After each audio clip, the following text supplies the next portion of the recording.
Hi guys. Hey, I'm gonna talk about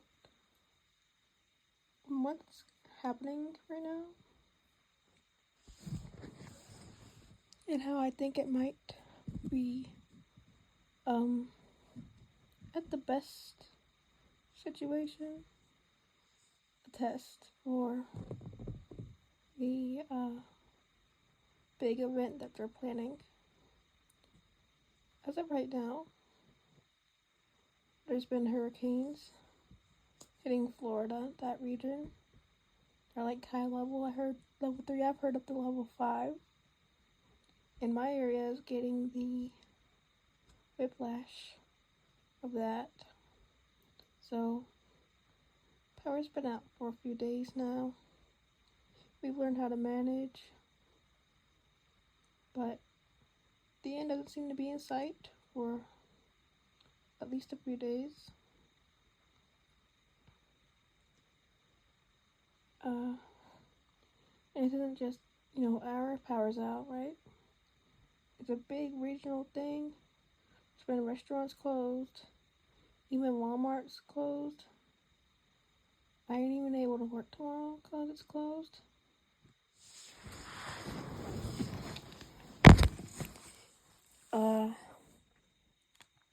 So this is definitely one of the biggest notable things in my life so far.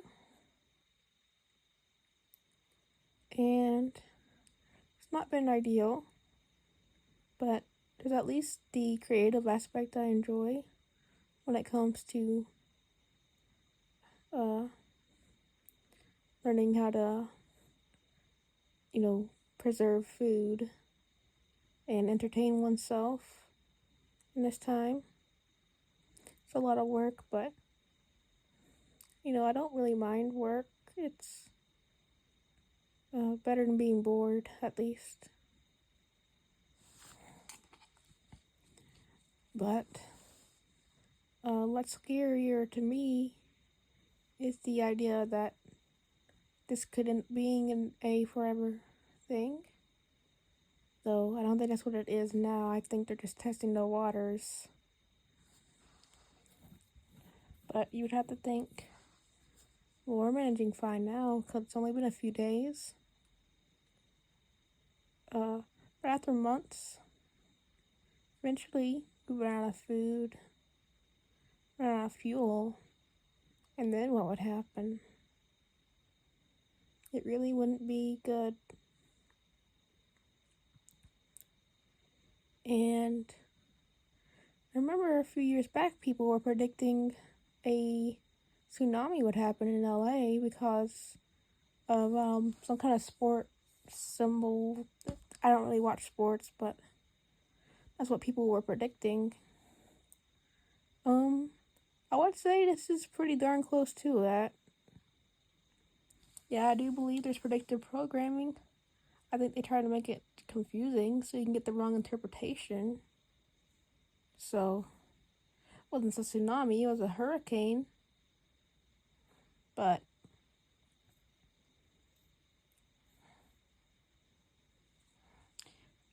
yeah, their weather manipulation, though, which we know they can do. And ultimately, all the weather is due to their manipulation now because they manipulated it so much. It's like,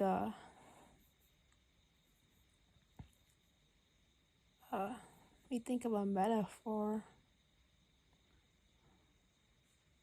It's the whole thing where a butterfly flaps its wings in Africa. And there's a storm on the other side of the world. Well, really, it's they put out a frequency or whatever. Yeah, they're EMF waves.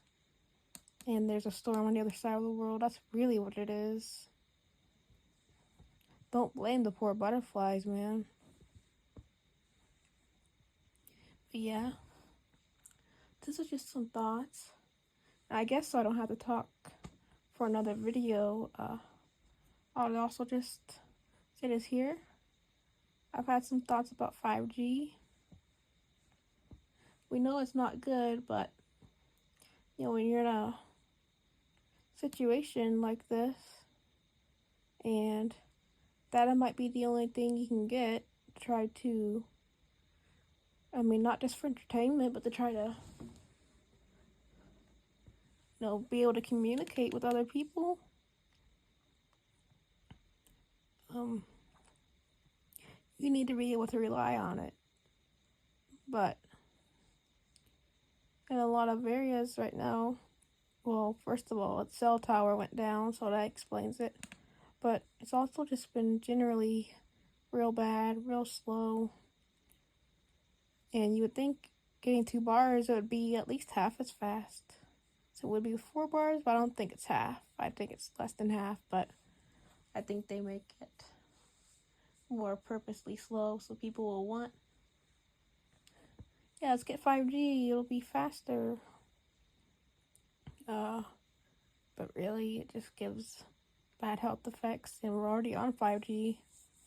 It's still just as slow as it used to be. So, it sucks. And it's funny because we really don't need all of that. There's plenty of sites.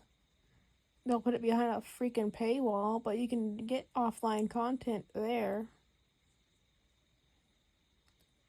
So, we really shouldn't even need to use that much internet or data. But we're forced to. And it shouldn't be something we have to pay for at this point. It's our tax dollars to put those satellites up there in the first freaking place, but that's just how it is now.